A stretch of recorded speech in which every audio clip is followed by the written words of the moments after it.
नमस्कार दोस्तों, स्वागत है आपका हमारे YouTube चैनल स्टडी ज्ञान 785 पर। दोस्तों, यदि आप नए हो तो हमारे चैनल को सब्सक्राइब कर लीजिए और बेल आइकन को प्रेस कर लीजिए। ठीक है दोस्तों, चलिए आज हम हमारी नई क्लास में बात करने वाले हैं प्रजामंडल के बारे में। ठीक है, कल वाली क्लास में हमने बात की थी जनजातीय आंदोलन के बारे में। यदि आपने वो वाली वीडियो नहीं देखी हो, वो वाली क्लास यदि आपने नहीं देखी है तो आप प्लेलिस्ट में जाकर उन क्लासों को देख सकते हो। सारी क्लासें दोस्तों सीक्वेंस से डली हुई है। ठीक है, प्रजामंडल, आज हम दोस्तों प्रजामंडल के बारे में बात करने वाले हैं। तो प्रजामंडल दोस्तों एक थोड़ा बड़ा चैप्टर है, तो बड़ा चैप्टर है तो हम इसको थोड़ा सा डिटेल से देखेंगे और यहाँ से क्वेश्चन बनते ही बनते हैं। ठीक है, यहाँ से क्वेश्चन बनते हैं, अवश्य है, हर एग्जाम में यहाँ से क्वेश्चन देखने को मिलते हैं। तो आज हम जो बात करने वाले हैं प्रजामंडल के बारे में, वो बेसिक जानकारी के बारे में बात करेंगे। यहाँ से भी क्वेश्चन बन जाते हैं, एक दो क्वेश्चन यहाँ से बन सकते हैं आपके एग्जाम के लिए। तो आज हम बात करेंगे दोस्तों, सबसे पहले जन जागृति में योगदान। प्रजामंडल से पहले दोस्तों जन जागृति यानी कि लोगों की जागृति। लोगों में क्या हुआ दोस्तों, जन जागृति पैदा हुई। और जब लोगों में जन जागृति पैदा हुई तो लोगों ने जो है किसकी स्थापना की, प्रजामंडल की स्थापना की। तो जन जागृति में जो है योगदान किस किस का रहा।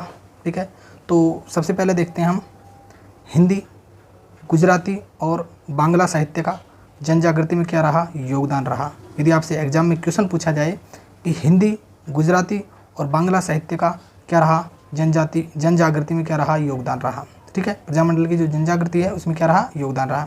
इसके अलावा आर्य समाज का भी बहुत ज़्यादा योगदान है दोस्तों, जिसमें दयानंद सरस्वती और स्वामी विवेकानंद, ठीक है, इनका भी क्या है, जन जागृति में योगदान है। तो आप ध्यान में रखिएगा, दयानंद सरस्वती और स्वामी विवेकानंद, इनका भी क्या है, योगदान था।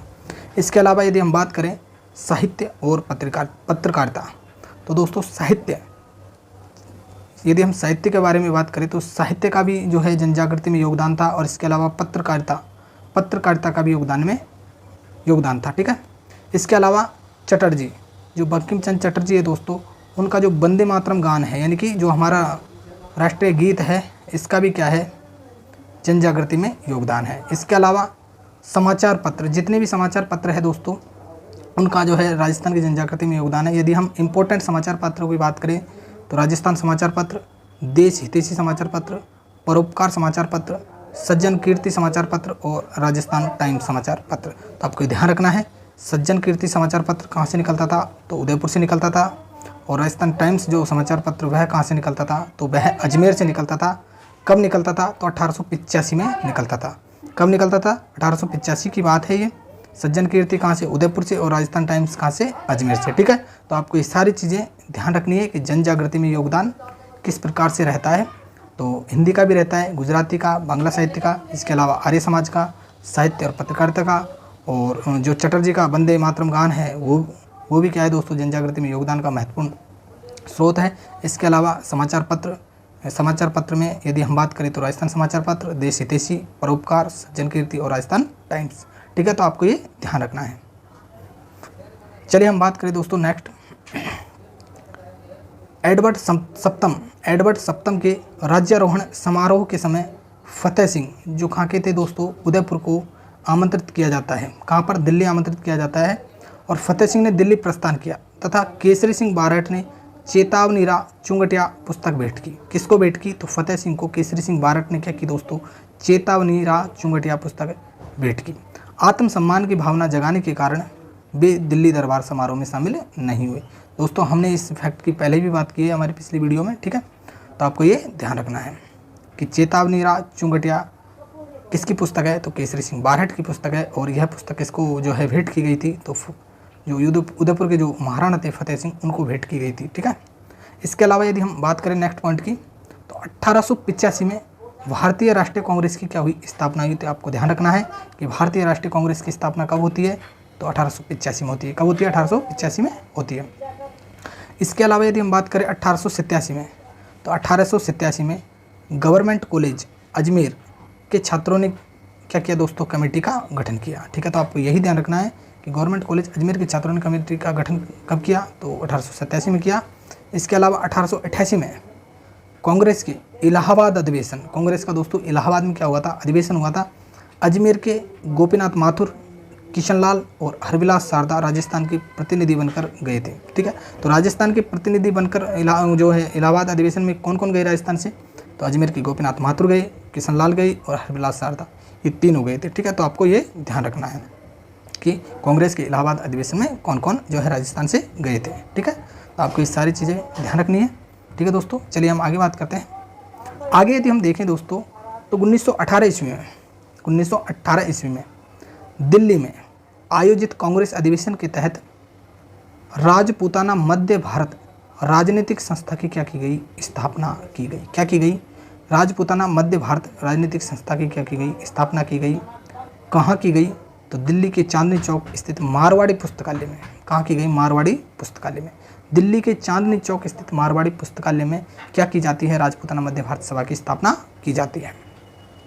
यदि हम बात करें प्रियतनकर्ता कौन है, इनके प्रियतनकर्ता कौन है, तो विजय सिंह पथिक, जमनालाल बजाज है दोस्तों, चंद्रकर्ण शारदा है, गिरधर शर्मा है, स्वामी नरसिंह देव सरस्वती आदि। ठीक है, तो आपको ये नाम ध्यान रखने हैं।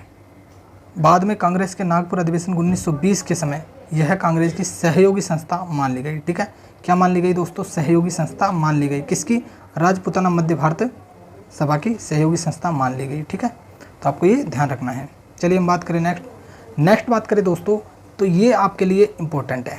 ये क्या है दोस्तों, आपके लिए बहुत ज़्यादा इम्पोर्टेंट है। यहाँ से क्वेश्चन पूछा जाता है और बार बार एग्जाम में क्वेश्चन पूछा जाता है यहाँ से। तो आप इन चारों के चारों जो है अधिवेशन है, इनको आप याद कर लोगे, इनको ध्यान में रखोगे। ठीक है, भूलिएगा नहीं। पहला जो अधिवेशन होता है वह दिल्ली में होता है, चांदनी चौक पर। कब होता है, तो 1918 में होता है। ठीक है, तो आप ये ध्यान रखना कि राजपूताना मध्य भारत सभा के प्रमुख अधिवेशन है, इनको आप ध्यान रखिएगा। पहला अधिवेशन कहाँ होता है, दिल्ली में होता है। कब होता है, 1918 में होता है। यदि आप सेकंड अधिवेशन की बात करें तो दिसंबर 1919 में होता है। और कहाँ होता है, अमृतसर में होता है। कहाँ होता है, अमृतसर में होता है, पंजाब में। ठीक है, इसके अलावा यदि हम बात करें थर्ड की, तो थर्ड अधिवेशन मार्च 1920 में होता है। कहाँ होता है, मार्च 1920 में होता है। कहाँ होता है, अजमेर में होता है। और इसके अध्यक्ष किसको बनाए जाते हैं, इसके अध्यक्ष बना दिया जाता है दोस्तों जमनालाल बजाज को। तो ये दोस्तों आपके लिए इंपॉर्टेंट है क्योंकि ये राजस्थान के संदर्भ में है, इसलिए आपको ध्यान में रखना है। ठीक है, तो यहाँ से पिछली बार एक क्वेश्चन पूछा गया था दोस्तों रीट में कि जो है राजपूताना मध्य भारत सभा का तीसरा अधिवेशन कहाँ आयोजित होता, तो वह हुआ था अजमेर में। ठीक है, तो ये वाला क्वेश्चन पूछा जा चुका है दोस्तों, तो आपको ध्यान रखना है। यदि हम बात करें चौथे अधिवेशन की, तो चौथा अधिवेशन होता है दोस्तों दिसंबर 1920 में। कहाँ होता है, नागपुर में। चौथा कह दो या फिर अंतिम। ठीक है, कहाँ होता है दोस्तों, चौथा अधिवेशन नागपुर में होता है। कब होता है, 1920 में। दोस्तों एक नोट है, नोट भी आपको ध्यान रखना है कि भारतीय राष्ट्रीय कांग्रेस का अधिवेशन भी इसी समय नागपुर में हो रहा था।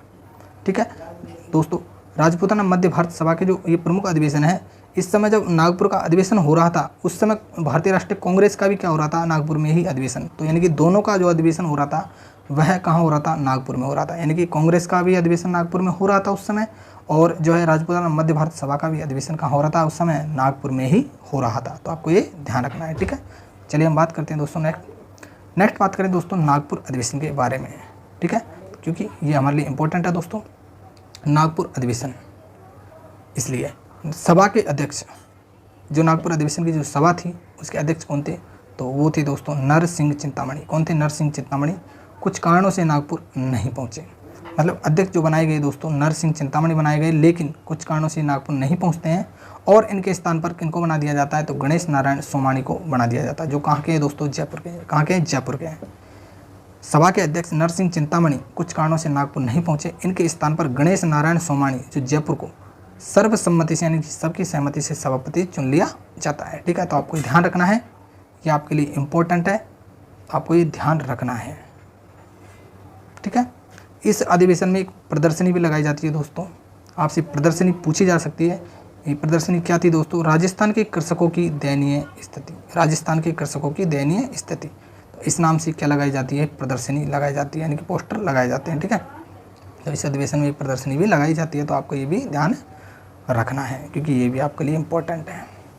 चलिए हम बात करें दोस्तों नेक्स्ट बात करते हैं दोस्तों राजस्थान सेवा संघ। राजस्थान सेवा संघ की स्थापना कब होती है, तो 1919 में होती है। कब होती है, 1919 में होती है। और कहाँ होती है दोस्तों, वर्धा होती है। वर्धा कहाँ है दोस्तों, तो वर्धा पड़ता है दोस्तों, कहाँ पड़ता है, महाराष्ट्र में। कहाँ पड़ता है दोस्तों, तो वर्धा पड़ता है महाराष्ट्र में। ठीक है, तो आपको ध्यान रखना है। राजस्थान सेवा संघ में योगदान किस किस का था, तो विजय सिंह पथिक का था, रामनारायण चौधरी का, हरिभाई किंकर का। ठीक है, इसके अलावा मुख्य उद्देश्य क्या था राजस्थान सेवा संघ का, तो जनता की समस्याओं का क्या करना, निराकरण करना, यानी कि जनता की समस्याओं को सुलझाना, एक तरीके से उनका निराकरण करना। दोस्तों यदि हम दूसरे ध्येय की बात करें तो दूसरा ध्येय क्या है, जागीरदारों और राजाओं का जनता के प्रति सौहार्दपूर्ण संबंध स्थापित करना। ठीक है, जागीरदार और राजाओं का जनता के प्रति सौहार्दपूर्ण संबंध स्थापित करना इसका क्या था, दूसरा ध्येय था। ठीक है, मुख्य उद्देश्य, यदि आपसे एग्जाम में पूछा जाए कि राजस्थान सेवा संघ का मुख्य उद्देश्य क्या था, तो मुख्य उद्देश्य तो था दोस्तों जनता की समस्याओं का क्या करना, निराकरण करना। ये तो मेन उद्देश्य था, यानी कि मुख्य उद्देश्य था। यदि आपसे पूछे दूसरा ध्येय क्या था, ठीक है, दूसरा ध्येय क्या था, तो दूसरा ध्येय था दोस्तों जमींदारों और राजाओं का जनता के प्रति सौहार्दपूर्ण संबंध स्थापित करना। ठीक है, तो जमींदार थे और राजा थे, उनके बीच में जनता के प्रति सौहार्दपूर्ण यानी कि अच्छे संबंध स्थापित करना। इस संघ ने बूंदी, सिरोही, उदयपुर में पुलिस द्वारा किए गए अत्याचार का विरोध किया, व इसको क्या किया, उजागर किया। जो राजस्थान सेवा संघ है दोस्तों, इसने क्या किया, जो बूंदी में जो क्या था, पुलिस द्वारा अत्याचार किए जा रहे थे, सिरोही में भी पुलिस द्वारा अत्याचार किए जा रहे थे, इसी प्रकार उदयपुर में भी जो है पुलिस द्वारा अत्याचार किए जा रहे थे, उन अत्याचारों का क्या किया दोस्तों, विरोध किया। ठीक है, जनता पर जो अत्याचार किए गए पुलिस के द्वारा, उनका क्या किया गया, जो है विरोध किया गया और उनको जो है उजागर भी किया गया। तो आपको ये सारी चीज़ें ध्यान रखनी है कि राजस्थान सेवा संघ की स्थापना कब होती है, जो कहाँ होती है, योगदान किस किस का होता है, मुख्य उद्देश्य क्या है इसका दूसरा ध्येय क्या है। इसके अलावा इस संघ में जो है बूंदी, सिरोही, उदयपुर में पुलिस द्वारा किए गए अत्याचारों का विरोध किया जाता है, वह इनको उजागर भी किया जाता है। ठीक है, तो आपको ये ध्यान रखना है, भूलिएगा नहीं। चलिए हम आगे बात करते हैं। नेक्स्ट यदि हम बात करें दोस्तों, तो मार्च 1924 में रामनारायण चौधरी और शोभालाल गुप्त को तरुण राजस्थान दोस्तों क्या है, समाचार पत्र है, तरुण राजस्थान में देशद्रोहात्मक सामग्री प्रकाशित करने के अपराध में गिरफ्तार कर लिया जाता है। ठीक है, तरुण राजस्थान में देशद्रोहात्मक सामग्री, ठीक है, देश के जो पक्ष में नहीं है, देश के खिलाफ जो सामग्री है उसको प्रकाशित करने के अपराध में इनको क्या कर लिया जाता है, गिरफ्तार कर लिया जाता है। किन को गिरफ्तार कर लिया जाता है, तो रामनारायण चौधरी और शोभालाल गुप्त को। ठीक है, रामनारायण चौधरी को क्या कर दिया जाता है दोस्तों, मुक्त कर दिया जाता है, इनकी रिहा कर दिया जाता है, और शोभालाल गुप्त को 2 साल की सज़ा सुना दी जाती है। ठीक है, तो आपको ये ध्यान रखना है कि रामनारायण चौधरी को तो क्या कर दिया जाता है, मुक्त कर दिया जाता है, और शोभालाल को 2 साल की सज़ा सुना दी जाती है। यदि हम देखें 1924 में मेवाड़ सरकार द्वारा विजय सिंह पथिक को गिरफ्तार करने के बाद गो सेवा संघ के पदाधिकारियों में मतभेद हो जाता है।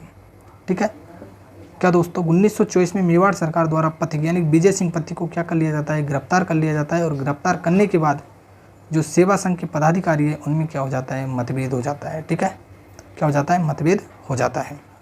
तो ये भी आपको ध्यान रखना है।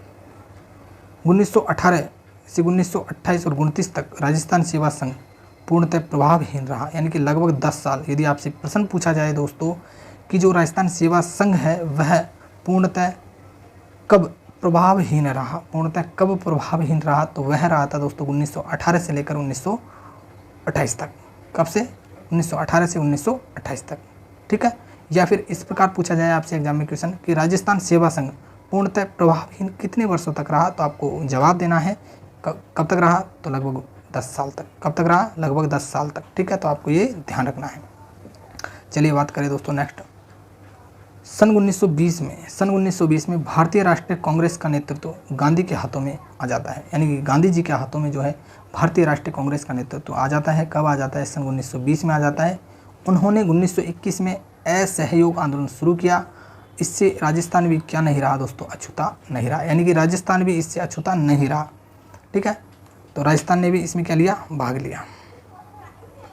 जोधपुर में एक सत्याग्रही था दोस्तों, जिसका नाम था भंवरलाल सराफ हाथ में तिरंगा लेकर पूरे शहर में घूमे। जोधपुर में एक सत्याग्रही थे जिनका नाम था भंवरलाल सराफ, हाथ में तिरंगा लेकर पूरे शहर में घूमे। झंडे के एक ओर महात्मा गांधी था दोस्तों, तथा दूसरी ओर स्वराज लिखा था। ठीक है, तो आपसे यदि एग्जाम में क्वेश्चन पूछा जाए कि जोधपुर में कौन था सत्याग्रही जो हाथ में तिरंगा लेकर पूरे शहर में घूमे थे, उनका नाम है भंवरलाल सराफ। यदि आपसे इस प्रकार क्वेश्चन पूछा जाए कि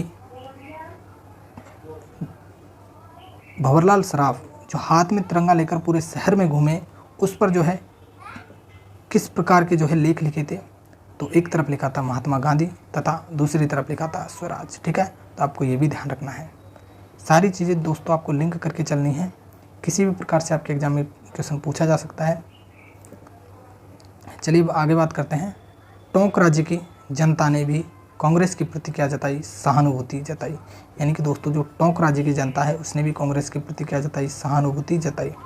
अंग्रेज पुलिस अधिकारी ने नेता मौलवी अब्दुल रहीम, सैयद जुबैर मियाँ, इसके अलावा सैयद इस्लाम मियाँ, काजी महमूद अयूब एवं अन्य 70 व्यक्तियों को गिरफ्तार कर लिया जाता है। बाद में इनको क्या कर दिया जाता है, छोड़ दिया जाता है। तो जो टोंक राज्य की जनता ने भी कांग्रेस के प्रति सहानुभूति जताई जाती है और इसमें अंग्रेज पुलिस अधिकारी नेता मौलवी अब्दुल रहीम, सैयद जुबैर मियाँ, सैयद इस्लाम मियाँ, काजी महमूद अयूब एवं अन्य 70 व्यक्तियों को गिरफ्तार कर लिया जाता है और बाद में छोड़ दिया जाता है। ठीक है, तो आपको ये भी ध्यान रखना है। जयपुर राज्य में जमनालाल बजाज ने अपनी राय बहादुर की उपाधि लौटा दी। जयपुर राज्य में जमनालाल बजाज ने भी अपनी राय बहादुर की जो उपाधि है वह लौटा दी जाती है। वह 1 लाख रुपए तिलक स्वराज कोष में दे दिए जाते हैं। तो जो जयपुर का जमनालाल बजाज है वो 1 लाख रुपए किस में देता है, तो तिलक स्वराज कोष में दान करता है। ठीक है, और उन्होंने 11,000 रुपये क्या किया, मुस्लिम लीग को भी दिए। 11,000 रुपये वो मुस्लिम लीग को देते हैं। इसके अलावा 1 लाख रुपए जो तिलक स्वराज कोष में देते हैं और राय बहादुर की उपाधि जो है वो लौटा देते हैं। ठीक है, तो ये जमनालाल बजाज के बारे में भी आप ध्यान रखेंगे। ठीक है, इसके अलावा उन्हें यानी कि जमनालाल बजाज को अखिल भारतीय कांग्रेस कमेटी के कार्यकारिणी सदस्य बनाया जाता है। जो जमनालाल बजाज है उन्हें जो है अखिल भारतीय कांग्रेस कमेटी के कार्यकारिणी सदस्य के रूप में भी चुना जाता है। बीकानेर में जनजागृति अपेक्षाकृत देरी से हुई। तो आपको ये ध्यान रखना है कि बीकानेर में जो जनजागृति है अपेक्षाकृत देरी से होती है। ठीक है, कैसे होती है, अपेक्षाकृत देरी से होती है। सन 1921 में बीकानेर में मुक्ता प्रसाद वकील आदि ने मिल विदेशी कपड़ों की होली जलाई व खादी पहनने का निश्चय किया। बीकानेर में खादी भंडार भी खोला गया। तो आपसे पूछा जाए कि खादी भंडार कहाँ खोला गया, तो बीकानेर में खोला गया। और विदेशी कपड़ों की होली व खादी पहनने का निश्चय किन के द्वारा किया गया, आपको 2-4 नाम दे दिए जाएंगे दोस्तों, और उनमें यदि मुक्ता प्रसाद वकील होगा तो आपका उत्तर वही होगा। ठीक है, तो आपको ये ध्यान रखना है। बीकानेर में जनजागृति अपेक्षाकृत देर से होती है। कब होती है, सन 1921 में होती है। और बीकानेर में जो मुक्ता प्रसाद जो वकील है उनके द्वारा विदेशी कपड़ों की होली जो जलाई जाती है और खादी पहनने का क्या किया जाता है, निश्चय किया जाता है। बीकानेर में भी खादी भंडार भी खोला जाता है। बीकानेर में खादी भंडार भी खोला जाता है, तो आपको ये भी ध्यान रखना है। 15 मार्च 1921 को अजमेर में द्वितीय राजनीतिक सम्मेलन, कौन सा दोस्तों, द्वितीय यानी कि सेकंड राजनीतिक सम्मेलन का आयोजन किया जाता है, जिसमें मोतीलाल नेहरू उपस्थित होते हैं। इसके अलावा मौलाना शौकत अली ने सम्मेलन की अध्यक्षता करते हुए विदेशी वस्त्रों के बहिष्कार का आह्वान किया। ठीक है, तो मौलाना शौकत अली ने भी सम्मेलन की अध्यक्षता करते हुए विदेशी वस्त्रों के बहिष्कार का क्या किया, आह्वान किया। ठीक है, अजमेर में दोस्तों पंडित गौरीशंकर के नेतृत्व में विदेशी कपड़ों का बहिष्कार किया गया। इस कार्य में अर्जुन लाल सेठी और चांदकंड शारदा थे। ठीक है, तो इनके द्वारा भी दोस्तों विदेशी कपड़ों का क्या किया गया, बहिष्कार किया गया और जो है स्वदेशी कपड़ों का जो है चलन चलाया गया, इनके चलन में लाए गए स्वदेशी कपड़े। ठीक है, तो इस प्रकार से दोस्तों इन्होंने क्या किया, जनजागृति की, लोगों में जो है एक तरीके से लोगों को जागृत किया। चलिए आगे बात करें दोस्तों। नेक्स्ट, प्रथम विश्व युद्ध के दौरान राजस्थान नरेशों ने यानी कि राजस्थान के जो महाराजा थे उन्होंने अंग्रेजों का क्या किया दोस्तों, सहयोग किया। प्रथम विश्व युद्ध में जो राजस्थान के नरेश थे यानी कि जो राजस्थान के जो राजा महाराजा थे उन्होंने क्या किया, अंग्रेजों का क्या किया, सहयोग करते हैं। और महाराजा गंगा सिंह, बीकानेर के जो महाराजा गंगा सिंह है दोस्तों, गंगा सिंह को साम्राज्यिक युद्ध मंत्रिमंडल एवं साम्राज्यिक युद्ध सम्मेलन का सदस्य मनोनीत किया जाता है। उन्हें जर्मनी से संधि वार्ता में भाग लेने के लिए पेरिस भेजा जाता है। युद्ध की समाप्ति के बाद वायसराय की अध्यक्षता में नरेंद्र मंडल 1921 में स्थापना की जाती है। तो यदि आपसे एग्जाम में पूछा जाए दोस्तों कि नरेंद्र मंडल की स्थापना कब हुई थी, तो नरेंद्र मंडल की स्थापना होती है 1921 में। ये कई बार यहाँ से एग्जाम में क्वेश्चन पूछा जा चुका है दोस्तों कि नरेंद्र मंडल की स्थापना कब होती है, तो नरेंद्र मंडल की स्थापना होती है 1921 में। कब होती है, 1921 में।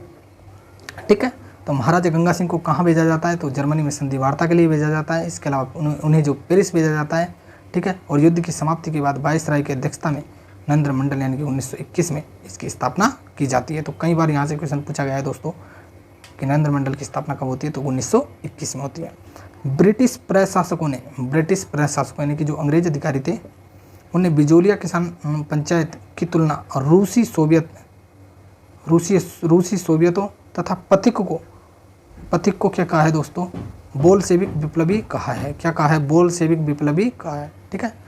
यानी कि ब्रिटिश जो प्रशासक है दोस्तों, यानी कि अंग्रेज अधिकारी हैं, उन्होंने बिजोलिया किसान पंचायत को क्या कहा है, रूसी सोवियत कहा है। इसके अलावा पथिक को क्या कहा है, बोल्शेविक कहा है, यानी कि विप्लववादी कहा है। तो आपको ये दोनों के दोनों फैक्ट ध्यान रखने हैं कि बिजोलिया किसान पंचायत को क्या कहा है अंग्रेज अधिकारियों ने, तो उसकी तुलना की है रूसी सोवियतों से। बिजोलिया किसान पंचायत की तुलना रूसी सोवियत से की गई है और विजय सिंह पथिक की तुलना बोल्शेविक से की गई है, ठीक है।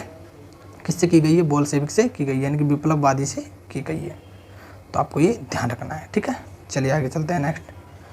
महाराजा गंगा सिंह ने शिवमूर्ति सिंह, संपूर्णानंद और आनंद वर्मा को सरकारी नौकरी से निकाल दिया। यानी कि महाराजा गंगा सिंह ने शिवमूर्ति सिंह को, संपूर्णानंद को और आनंद वर्मा को सरकारी नौकरी से निकाल देते हैं क्योंकि वे स्वदेशी वस्त्र पहनते